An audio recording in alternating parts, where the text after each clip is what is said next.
Yo, what is up? What's going on, guys? It's the library, and today I'll be reviewing a new book, The Best Things in Life: A Guide to What Really Matters by Thomas Hurka.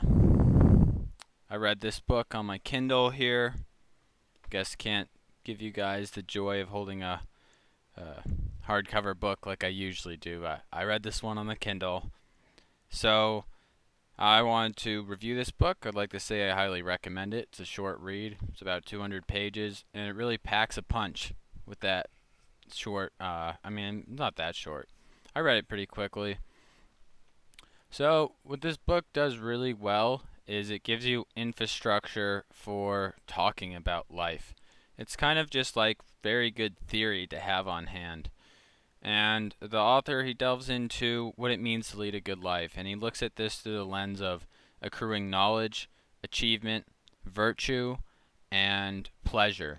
Those are really the four tenets he talks about, and he talks about other things as well as love, and I think he did a phenomenal job explaining and exploring love in this novel.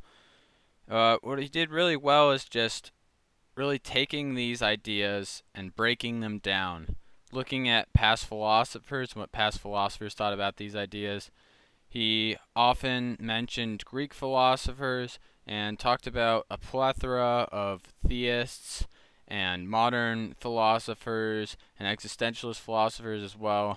He did a very good job of employing their knowledge as it related to these topics. So, if you don't have the time to read all this deep theory from Greek philosophers, from the Stoics, from the existentialists, from the theists, from the Renaissance men, you can read a novel like this, The Best Things in Life, and, maybe come up with a good practical life philosophy without reading all these books. Now, I really like to read books like that, but from my perspective of someone that reads a lot of philosophy, I thought this book was good because, it gives you a very good macroscopic understanding of ideas and relating it to life. You don't always get the best macro idea. And when you do, sometimes it's convoluted and it's very ideologic. There's ideology paired with it, and it's very strong and harsh, like Hegel. But in this book, the dude's chill. He's just like, enjoying a piece of chocolate is a measure of pleasure.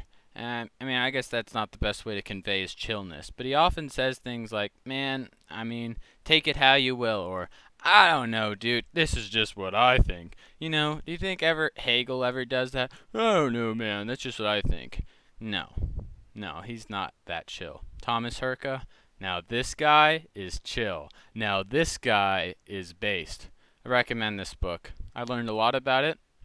I'm using the infrastructure to compare to my own life when I think of relative values of pleasure, knowledge, wisdom, love, happiness, pleasure, and the life we see.